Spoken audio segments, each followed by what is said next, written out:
今日からここは俺たちの家だ。金も置いてってちょうだい。あと年寄りは連れてってよね。そんなの許されるわけないじゃない。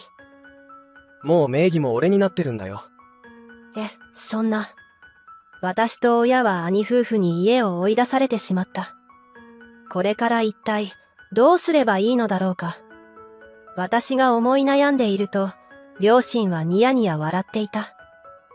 母さん、うまくいったな。そうね。実はこれはすべて両親の作戦だったのだ。私の名前はのぞみ、22歳の会社員だ。私はこの春に大学を卒業して社会人になったばかり。第一志望だった大手企業に就職することができ、とてもやる気に満ち溢れている。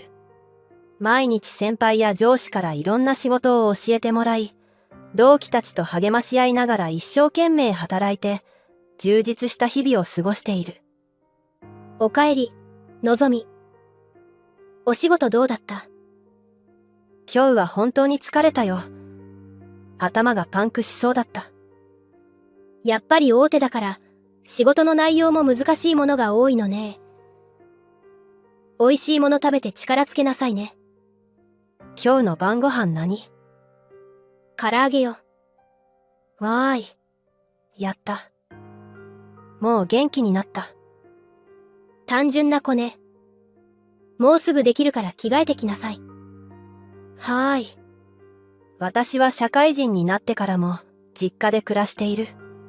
お金を貯めたかったのもあるし、最初はきっと仕事に慣れるのに時間がかかるから、家事をしている余裕がないと思ったからだ。だから私は実家で暮らしていた。しかし、そんな私を馬鹿にしてくる人物がいた。それは兄夫婦だ。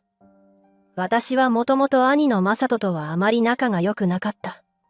兄は昔から人を見下したり馬鹿にするようなタイプで、そういう性格の兄のことを私はどうしても好きになれなかったからだ。そして類はとも及ぶじゃないが、兄嫁のゆかさんも兄と似たようなタイプで性格が悪かった。兄と兄嫁が結婚したのはつい最近なのだが、二人はよく実家に顔を出してきていた。ただいま。お邪魔します。あら、まさとにゆかさん、どうしたの？どうしたのって、母さんたちの顔を見に来たんだよ。親孝行だろ。そりゃ来てくれるのは嬉しいけど、前もって連絡をくれないと。サプライズの方が楽しいじゃん。そうですよ。じゃあ、お茶菓子よろしく。そう言って、ずかずかと家に上がってくる兄夫婦。父さん、ただいま。マサトじゃないか。一体どうしたんだ？実家に帰るのに別に用なんて必要ないだろ。まあそうだが。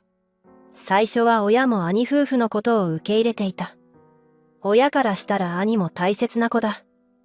だから帰省してきてくれるのはとても嬉しいことだろう。だが兄夫婦はほとんど毎週と言っていいくらいのペースで実家にやってきた。そして二人は親にバレないようにこっそりと私のことを罵倒してくるのだ。お前さ、いつまでも実家にいて恥ずかしくないわけ？本当にそうよね。私だったら親に申し訳ないって思うんだけど。父さんも母さんもこんな寄生虫がいてかわいそうだよな。お前のせいで二人は苦しんでいるんだぞ。そうやって親を悲しませてる自覚がある。お母さんたちがかわいそう。そうやって私を責めてくる兄夫婦。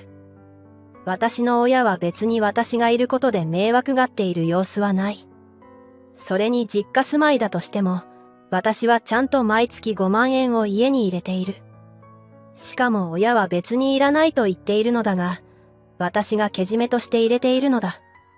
それは家事をやって支えてくれる感謝と、家賃代わりとして入れているお金だ。というか兄だって、自分が社会人になって2年間くらいは実家で暮らしていたくせに、何私に文句を言ってきているのだろうか。しかも、兄は家に1円も入れていなかったじゃないか。親から兄は入れてなかったから、私も入れなくていいよと言われてそのことを知ったのだ。だから条件的には私の方が昔の兄よりもちゃんとしているからそんな風に責められる覚えはない。それに兄嫁も兄と結婚するまでずっと実家暮らしだったと聞く。一体どの口が言っているのだろうかと私は悪態をつきたくなる。だがそこで言い返そうものなら二人は顔を真っ赤にして怒ってさらに罵倒してくるだろう。そうなるのが目に見えているので私は適当に聞き流すことにしている。二人は散々私の悪口を言うと満足そうにして去っていく。本当に子供というか何というか。兄は私の5歳上で現在は28歳だ。兄嫁は兄の2歳下で26歳。兄は昔から調子に乗りやすいタイプだった。学生の頃もいつも遊んでばかりで成績が悪くて学校から注意されていた。このままだと高校を留年することになるとまで言われていた。そこまで追い詰められてやっと大変なことに気づいて勉強をしていたが、そもそも毎日コツコツと勉強をしていれば何の問題もなく進級できる。そしてそれは大学受験でも同じだった。兄は受験生の時に全然勉強をしていなかった。今日は見たいテレビ番組の日なんだよ。ゲームの新作が出たから1週間はクリアまで勉強できないな。彼女ができたから勉強どころじゃないわ。バイトしてプレゼント代稼がないと。そんな風に適当な理由を作っていつも勉強から逃げていた。親が注意してもそれは治らず、結局兄はどこの大学にも受からなくて浪人することになった。そして翌年大学進学が決まったが、浪人しなくても受験していれば受かったのではないかと思うようなレベルの大学だった。わざわざ予備校のお金まで親に出してもらっておいて、これかと私は正直引いていた。そんな感じで兄に対しては悪いイメージしかない。一方で私はコツコツと勉強をして将来のことを考えて動いていたから、兄からすると私は目障りというか鼻につく嫌な存在だったようだ。だから今こうやって私の荒探しのようなことをして、どこか責められるポイントがあればとことん責めているのだろう。そうやって攻撃することでしか自分を満足させられない兄を私は軽蔑した。そして兄と一緒になって私を攻撃してくる兄嫁も同様だ。私は二人のことを哀れに思っていたから、正直攻撃をされてもそこまで気にはならなかった。きっと自分たちの人生がうまくいっていないのだろうな。だから私を責めるしかないのだろうと思ってしまう。まあ冷静に考えると、私も結構性格の悪い考え方をしている。だが兄と違うのは、しっかりと社会人としてけじめをつけてるところだ。私はちゃんと親に恩返しをしているし、休みの日は家事も手伝っている。料理だって母と一緒にしているし、自立するための準備は進めているのだ。全部計画的にやっていることなので、兄夫婦からとやかく言われる筋合いはない。だがそれからも兄夫婦は頻繁に実家にやってきた。最初は歓迎ムードだった両親も、あまりにもしょっちゅうやってくるので困惑し始めていた。ねえ、ゆかさんのご実家に行ったりはしないの？こっちにばかり来てるから、向こうにも顔出しをした方が。母が遠回しにそうやって言うと、兄嫁は、ああ、うちは遠いので行きづらいんですよ、と言って話を終わらせた。それでも、自分の娘とは会いたいものじゃないのか。父が母を助立ちするようにそう言う。いや、大丈夫だと思いますよ。うち、三姉妹じゃないですか。長女夫婦が同居しているし、真ん中のお姉ちゃんもよく実家に帰ってるみたいですし。兄嫁曰く、他の姉妹がご両親とよく一緒にいるから問題ないとのこと。兄嫁は三女で末っ子だ。だからきっとわがままな子に育ったのだろう。いや、私も末っ子だからその説は違うな。長男であり、私より先に生まれた兄の方がわがままだし、やっぱり人によるというのが正解だろうな。兄夫婦は両親がさりげなくあんまり来ないでほしいというメッセージを込めていろいろ言っても全然気づいてない様子だった。だが、正直迷惑そうにしている親を見るのも心苦しかった。兄夫婦は家に遊びに来ると、必ずと言っていいほどお茶菓子と晩ご飯をたかる。今日は豪勢に焼肉にしようよ。寿司の出前とか取らないの？今日はケーキが食べたい気分だな。ビールがたくさん飲みたいから、お酒をいっぱい買ってきてよ。そんな風に、わがまま言い放題の好き勝手し放題。両親は兄夫婦のわがままに振り回されて疲れた顔をしていた。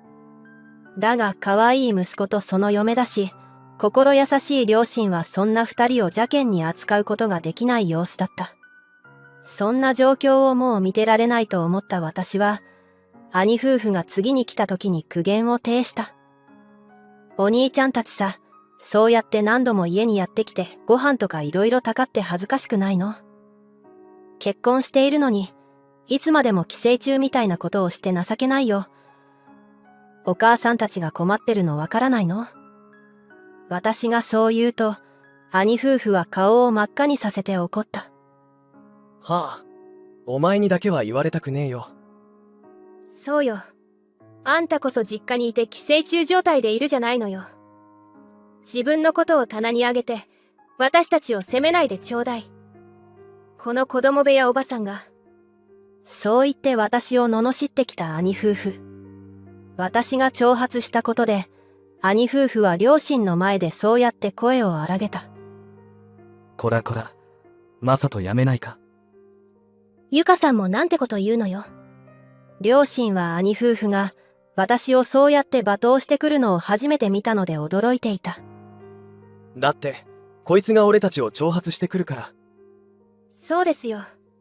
お母さんたちだって、寄生虫のすねかじり娘にうんざりしてるんじゃないんですか？のぞみはちゃんと家にお金を入れてくれているし、私たちはうんざりなんて思っていないよ。そうよ。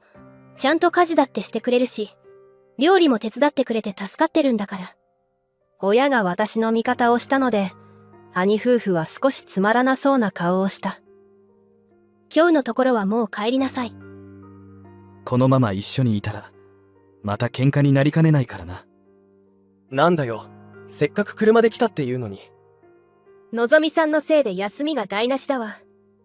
そうやってぶつくさ文句を言いながら帰っていった兄夫婦。お母さん、お父さんごめんなさい。私、ちょっと我慢できなくて。いやいや、いいんだよ。私たちをかばおうとしてくれてありがとね。それにしてもマサトたちはひどかったな。あんな風に声を荒げるの初めて見たわ。そうやって言う両親に私は真実を告げた。あれが彼らのスタンダードだということや、私はもっとひどいことを二人から言われて馬鹿にされていたことなど。真実を知った両親は絶句していた。そうだったのか。ごめんなさい。私たち何も知らなくて。いいの。そんなに気にしてなかったし。むしろさっきみたいに、お母さんたちが迷惑をかけられて困っているのを見てる方が辛かったの。そうか。のぞみは本当に優しくていい子だな。そうね。私たちの自慢の娘だわ。ちょっと急にやめてよ。照れくさいでしょ。両親に褒められて、私は照れてしまった。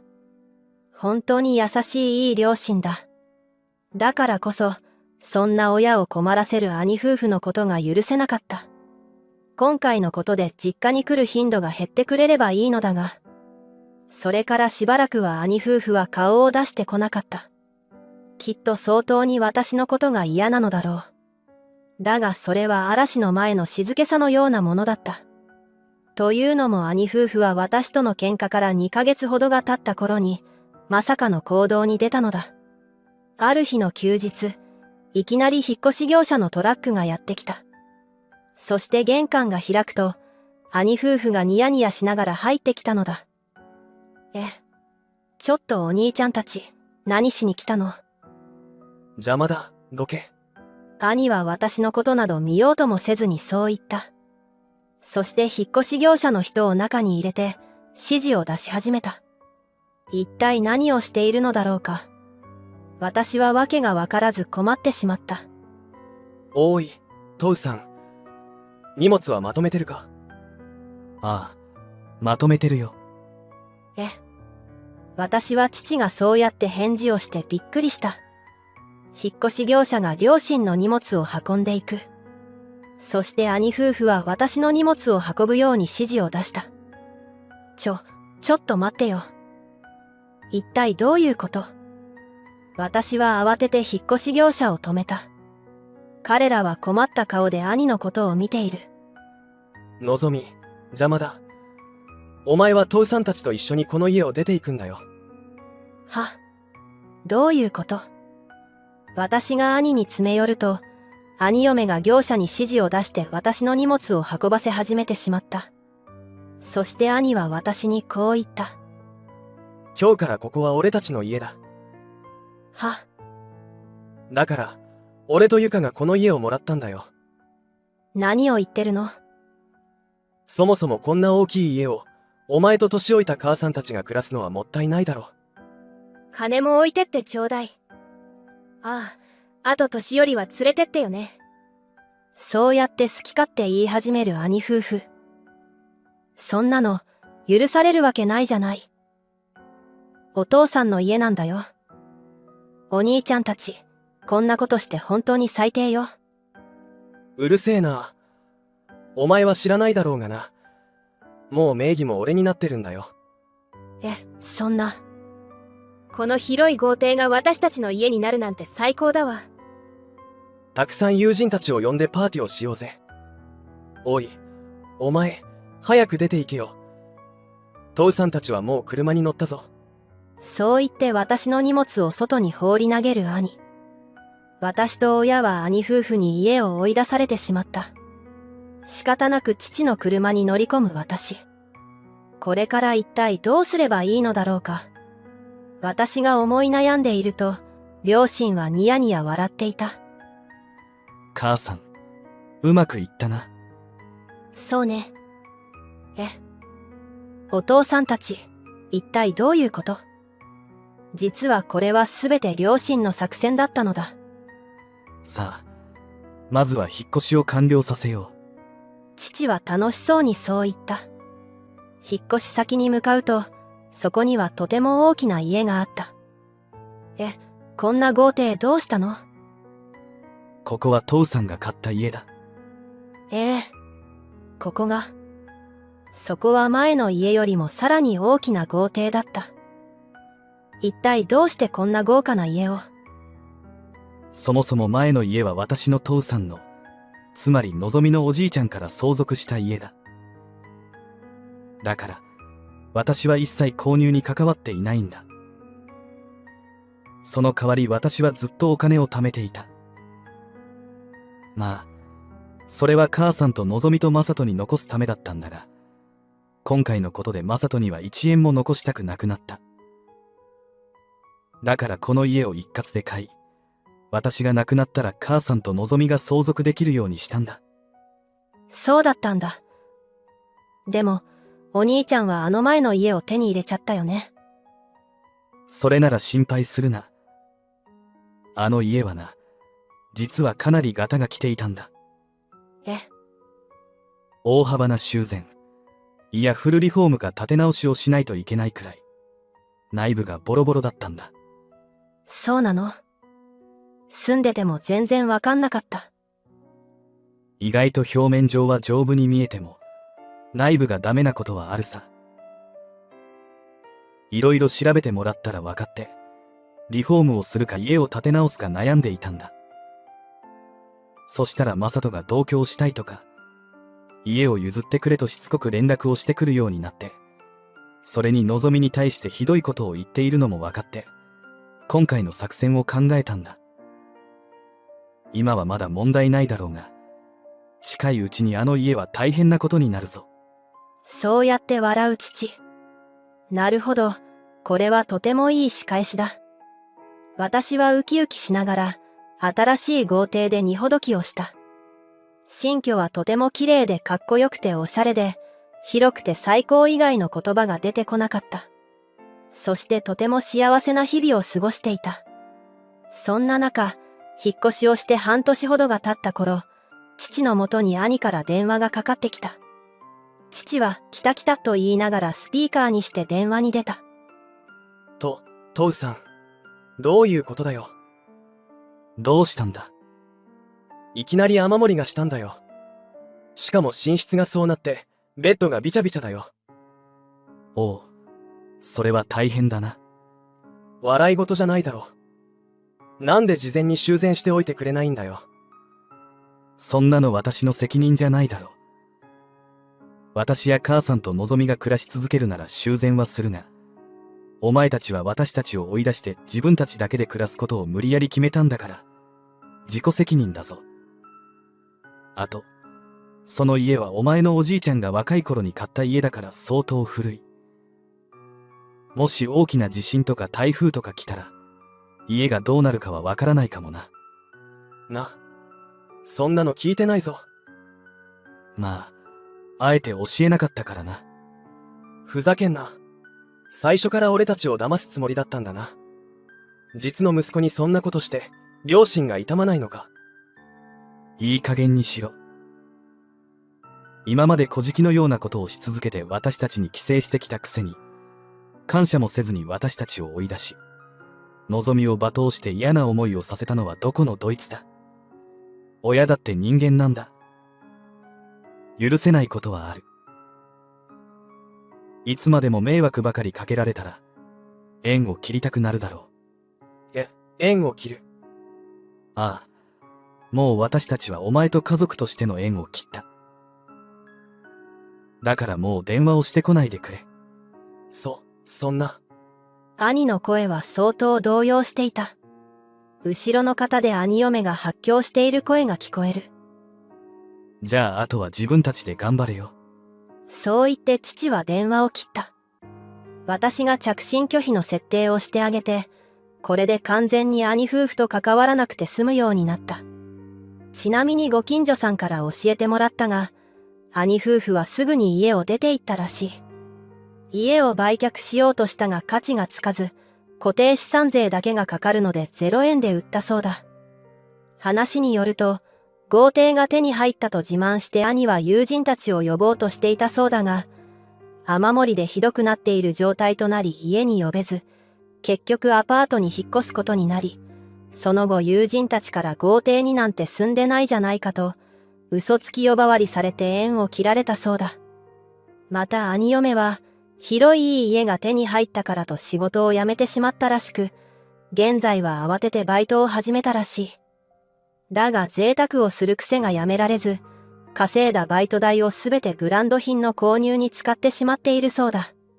兄も兄で全然会社で出世できないので給料が低いままなので、生活は貧しい状態でストレスがたまり喧嘩が絶えない状態だそうだ。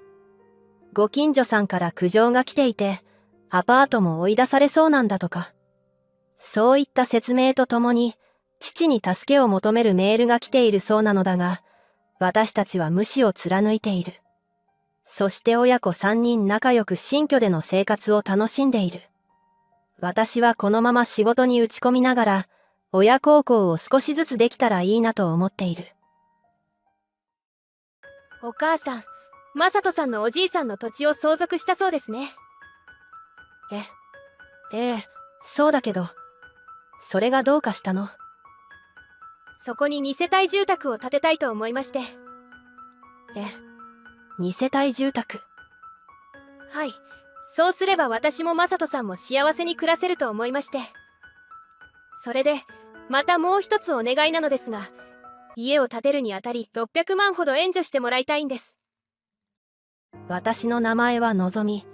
現在55歳の会社員だ。夫とは結婚して気がつけばあっという間に30年が経った。たまに喧嘩をしたこともあったけど、とても仲良く幸せに暮らしてきた。そんな私たちには一人息子のマサトがいるのだが、息子ももう27歳で現在は社会人としてバリバリと働いている。あまり実家に帰ってこないのは寂しいが、頼りがないのは元気な証拠と思いながら、息子が楽しく過ごしていることを願っている。するとある日、息子から連絡が来た。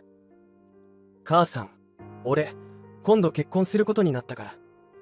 え、結婚？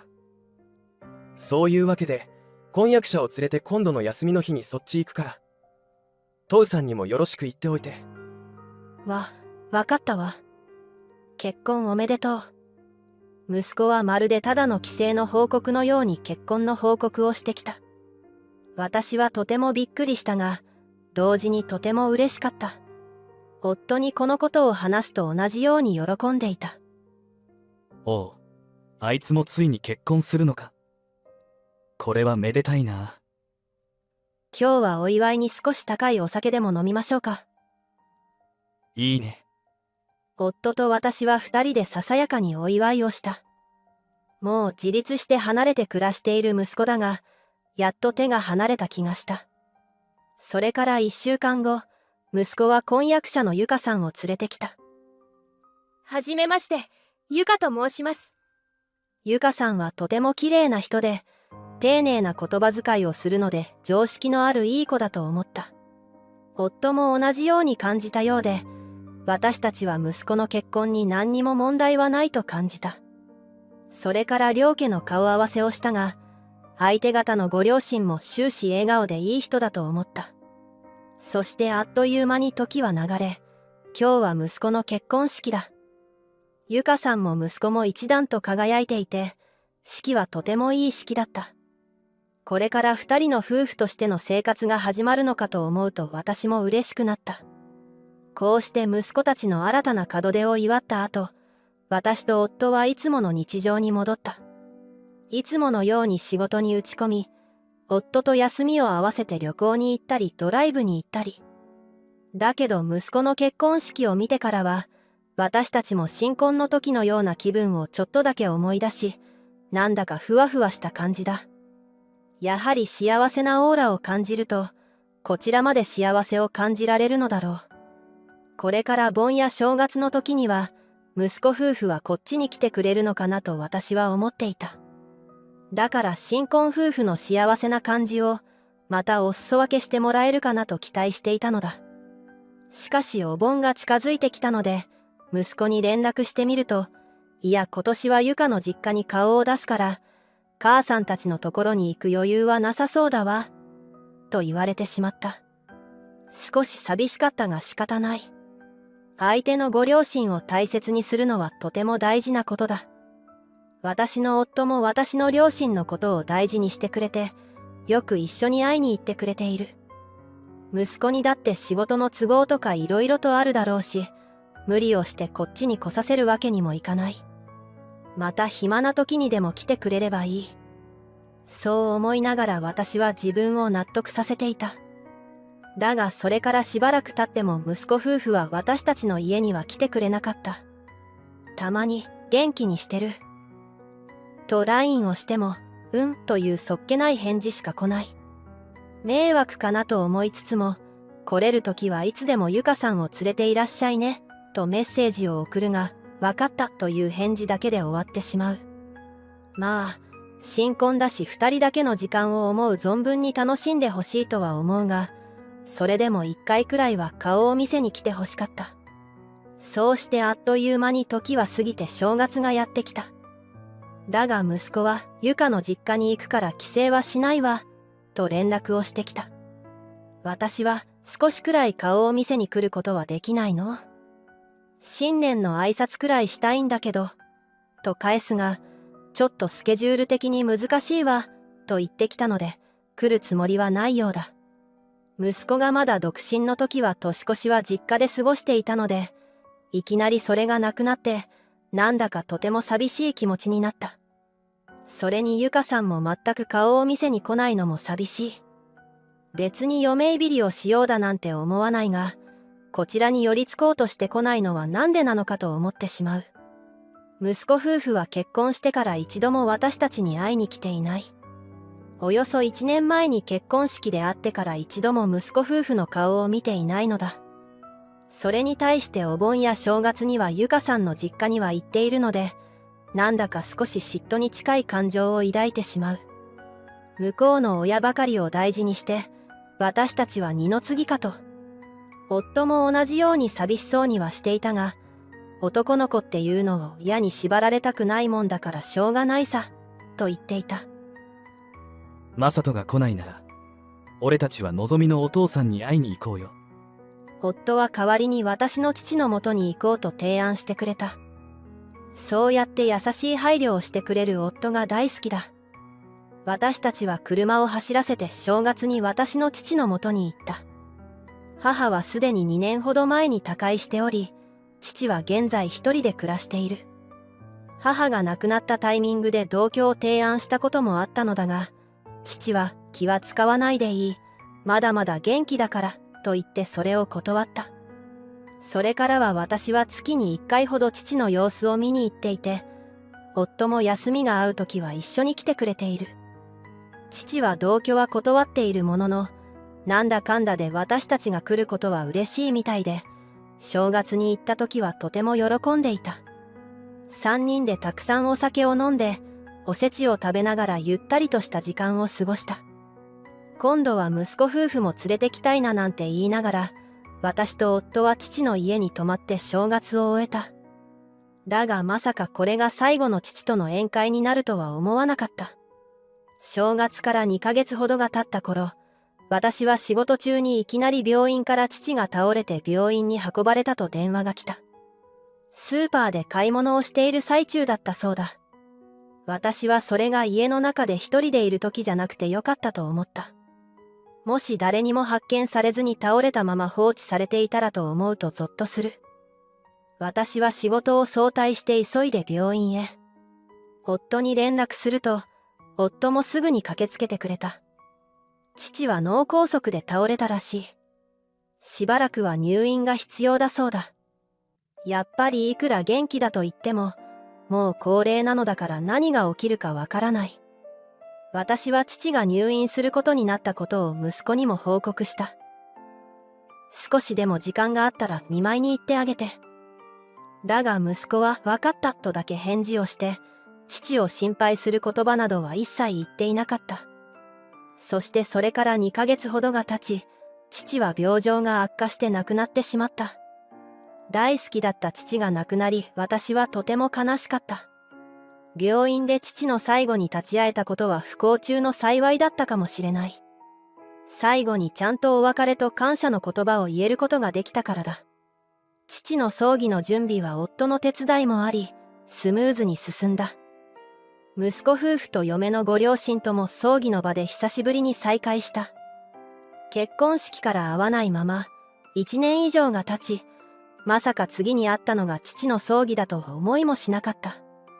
息子夫婦も嫁のご両親も久しぶりに会ったというのに、私や夫と話そうとはせず、自分たちだけで会話を進めていた。まあ、私も夫も葬儀を進めていかなければならず、忙しそうにしていたのもあるが、それでも息子までも私たちに積極的に話しかけようとしてこなかったのは寂しい。葬儀が無事に終わり、私は久しぶりに息子に実家に泊まっていかないかと提案したのだが、息子はごめん、ゆかと義両親とこれから外食してくるから無理だわ、と言って断った。ここまで来るとなんだかあえて避けている気がしてならない。私は息子にここまで存在に扱われるとは思わなかった。だから少し拗ねたようにきつく息子に言ってしまった。もう少し私やお父さんのことも大事にしてほしいんだけど。久しぶりに会ったっていうのにそっけなさすぎるわ。しかも結婚式の次に会ったのがおじいちゃんの葬式って悲しいわよ。あなた亡くなる前におじいちゃんのお見舞いには一度は行ったの？説教じみた感じで息子にそう言ってしまった私。すると息子はめんどくさそうな顔をしながらこう言った。そうやって会うとあれこれ聞いてくるのが嫌なんだよ。俺は別に元気でやってるんだからそれでいいだろ。じいちゃんの見舞いには行ってないよ。行く暇なかったし。もういい。ゆかとお母さんたち待たせてるからもう行くね。そう言って息子はさっさと言ってしまった。どうしてここまで息子に邪険に扱われなければいけないのだろうか。私は悲しくて仕方がなかった。夫と一緒にたくさんの愛情を注いで育てたというのに。でも父の葬儀に来てくれただけでもありがたいと思うべきなのかな。私は自分を納得させるようにそう言い聞かせた。それから私は夫と一緒に父の遺品整理などをした。そして少し経って遺産相続の手続きなどもすべて終了。ようやく一段落したという感じだ。私は父からの遺産としていくらかのお金と実家の土地を相続した。家自体はかなり古いので、父は生前から私が死んだらこの家は取り壊してくれ、と言われていた。その後の土地の使い方については、望みの好きなようにしていいと言われたので、私はとりあえず父の家を取り壊して更地の状態にした。これからこの土地をどうしようか。そんなことを考えていると、いきなり息子嫁のゆかさんから連絡が来た。結婚してから一度も彼女から電話なんて来たことがなかったので、私はびっくりしてスマホを落としそうになった。もしもし、ゆかさんどうしたの？お母さん、この間の葬式ではどうも。今日はお母さんにお願いがあって電話をさせていただきました。お願い。一体何かしら。嫁からのお願いと聞いて、私は少し嬉しかった。今まで関わりがなかった分、こうやって頼られるのは嬉しい。だが嫁から言われたお願いを聞いて私は驚いてしまった。お母さん、マサトさんのおじいさんの土地を相続したそうですね。しかも今は更地になっているそうですよね。ええ、そうだけど、それがどうかしたの？そこに2世帯住宅を建てたいと思いまして。2世帯住宅。はい、そうすれば私もマサトさんも幸せに暮らせると思いまして。まさか嫁からそんな言葉が出てくるとは。それはとてもいいアイデアね。早速夫にも相談してみるわ。私は嬉しくて仕方なかった。息子夫婦は今まで私たちのことを避けていると思っていたが、そうではなかったのだ。私たちのことをちゃんと考えてくれていたのだ。お母さんにそう言ってもらえて嬉しいです。それで、またもう一つお願いなのですが、家を建てるにあたり600万ほど援助してもらいたいんです。600万。今回建てたいと思っている家が結構豪華で、それで頭金などをそれくらい払っておかないとローンが大変なんです。そうなのね。さすがに金額が高いから、それも夫と相談してみるわね。ありがとうございます。よろしくお願いします。突然の話で驚いたが、私は息子夫婦からの提案に心が躍った。仕事から帰ってきた夫に私がさっきの電話について伝えると、夫も喜んでいた。とても楽しそうだな。これからマサトたちに子供が生まれたりしたら孫とも毎日会えるんだしな。確かにそうね。なんだかすごくワクワクしてきたわ。私たちはずっと共働きだったので、ある程度の蓄えはある。二人とも賛成ということになったので、後日私たちは息子夫婦を家に呼んで詳しい話を聞くことに。息子夫婦はすぐに私たちの家に飛んできて、話を進めた。母さんたち、本当にありがとう。家を建てることを承諾して、しかも援助までしてくれるなんて。嬉しそうにそういう息子の笑顔を見て私も嬉しい気持ちになった。いいのよ。あなたがこんな親孝行をしてくれて私たちも幸せだから。ゆかさんも笑顔で、本当にありがとうございますと言って私たちに感謝してくれた。だがその後にゆかさんの言葉に私たちは違和感を覚えた。母も父もすごく喜んでいました。今から新しい家が建つのが楽しみだって。まあ、娘が新居に住むのは親としても嬉しいことだろうが、自分事ではないのにそんなに喜ぶことか。息子夫婦はどんどん話を進めていく。すでに不動産屋にも行っていて、間取りなども決めているらしい。資料を開いて嬉しそうにいろいろと話していた。この2階が私たちの部屋で、1階がお母さんたちの部屋になるんです。お父さんの書斎とかもあるし、広くて綺麗ですごい家なんですよ。もう今の段階から家が建つのが楽しみです。私はなんだか嫌な予感がして、それとなく聞いてみた。一つ確認なんだけど、あなたたちが言っている同居の相手って、私たちってことでいいんだよね。私がそう言うと息子夫婦が固まった。母さん、何言ってるの？ゆかの両親に決まってんじゃん。私は予想が当たってしまったことと、それを当たり前だと息子から言われたことがショックで、今度は私が固まってしまった。夫も絶句して言葉を失っている。そして嫁は途端に冷たい顔をして驚きの発言をしだした。さすがにお母さんたちと暮らすために2世帯住宅を建てようだなんて思わないですよ。嫁である私がこんなに嬉しそうにしている時点で普通気づくと思うんですけど。私は動揺しながらも何とか言葉を紡ぎ出した。そんな。だって私の土地に建てたいと言ってきたんだから、普通は私たちと同居すると思うじゃない。ありえませんよ。私はお母さんたちとの関わりをできる限り避けてきたんですから。それにお腹の中の子供が生まれた時に自分の母親にサポートしてもらう方がいいじゃないですか。子供ができてるの？ここでまたしても驚かされた。なんと嫁は妊娠をしていたのだ。私も夫も開いた口が塞がらなかった。そんな大事なことを報告してくれていなかったなんて。私たち何にも聞いてないんだけど。マサトもこの前の葬儀の時にでも言ってくれればよかったのに。別にいちいち報告する必要もないだろ。出産祝いもらう時とかに報告すればよくない？私は息子の発言に頭がクラクラした。どうしてそんなことを平然と言えるのだろうか。夫もとてもショックを受けているようだ。だが息子夫婦はそんな私たちのことなんて気にも留めずに話を進めた。話がそれましたけど、そういうことなんで新居の件よろしくお願いしますね。ちょっと待ってよ。この話は受けられないわよ。どうしてですか？いいアイデアだって言ってお二人とも賛成してくれたじゃないですか。それは私たちが一緒に住むと思ってたからよ。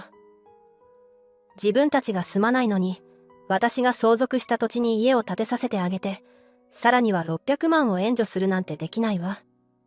私がそう言うと息子夫婦は目を見開いて怒った。ありえないわ。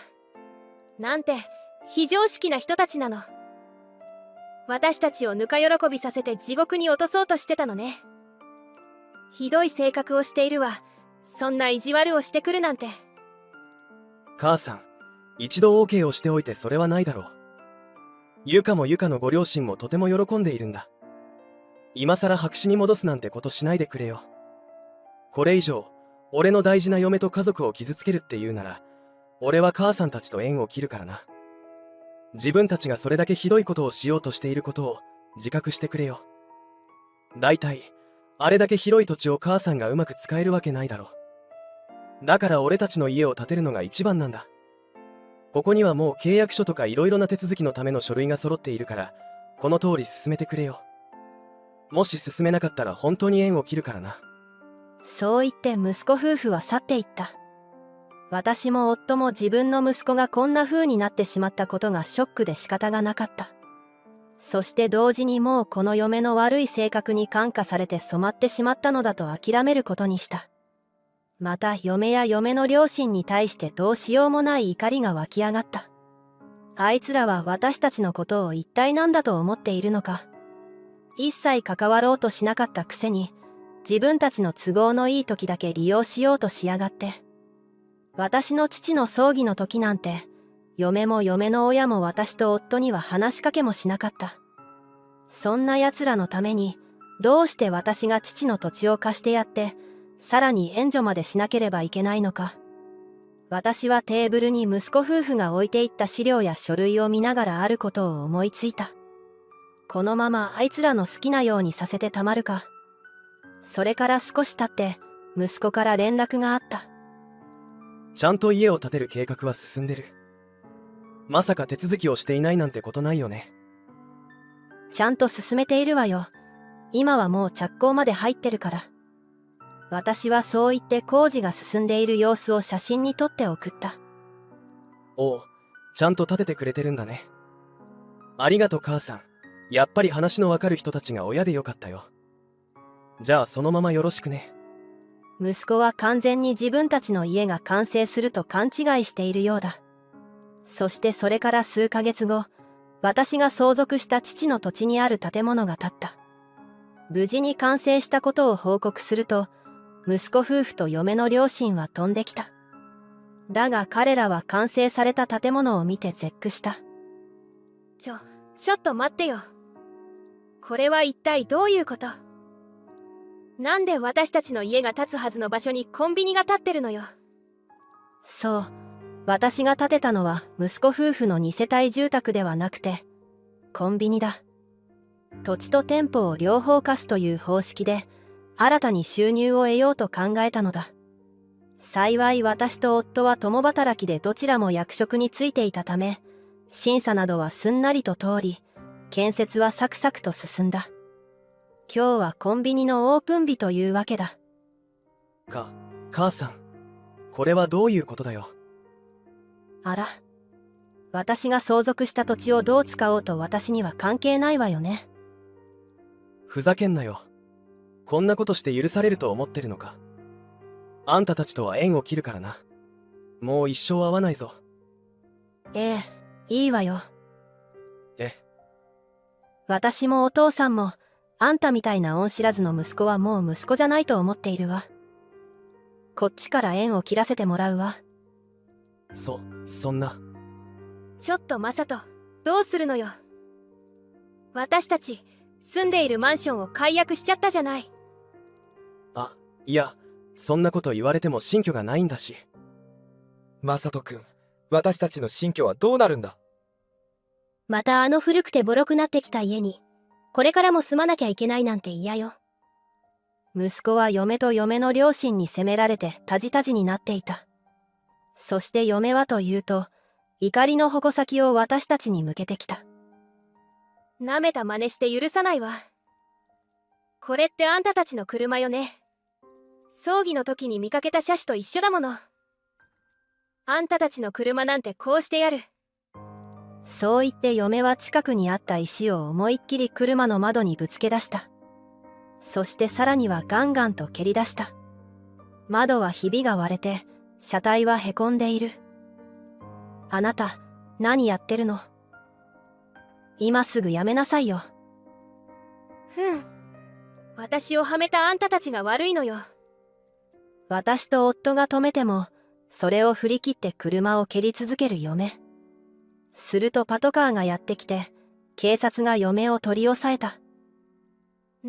何よ。私は身内の車を蹴っていただけよ。家族のことに警察は介入できないでしょ。嫁がそう言うと、一人の男性が近づいてきた。その車は私のです。嫁は男性がそう言ったのを聞いて一気に顔を青くした。なんだか騒いでいる声が聞こえてきたからそちらを見たら、私の車が傷つけられていたから通報しました。一体どういうことかね。私は男性に謝った。すみません、店長さん。この方が突然暴れ出しまして。この方って、母さん、ユカのことを助けてやってくれないのか。都合のいい時ばかり頼ってこないで。人様の車を傷つけたのだから、ちゃんと罰を受けて罪を償うべきでしょう。嫁は問答無用で警察に連れて行かれた。そして息子と嫁の両親は顔面蒼白の状態でその場にうなだれていた。気づけば人だかりができていて、たくさんの人が息子たちのことを撮影していた。結果的にこの時の一部始終が息子の会社の人間に伝わり、息子は危険人物だとして地方に左遷された。もちろん嫁は逮捕されているので、会社をクビにされた。現在は嫁は鬱になったらしく、単身赴任になった息子についていくことを拒み、実家で寄生虫状態なんだとか。さらには息子も左遷に耐えられず、会社を退職して、義実家に住み着いて嫁と一緒に寄生虫状態らしい。なんとも情けない息子だが、あの嫁の両親にも痛い目を見てもらいたかったので、大きい子供を2人も抱えて生活が逼迫していっているのはいい気味だ。一方、私たちは相変わらず自分たちの安定した収入がありながらも、コンビニでの収入も入り、随分と余裕ができている。今後、年を取って体力が落ちる前に夫と海外旅行にでも行って、たくさん思い出を作ろうと思う。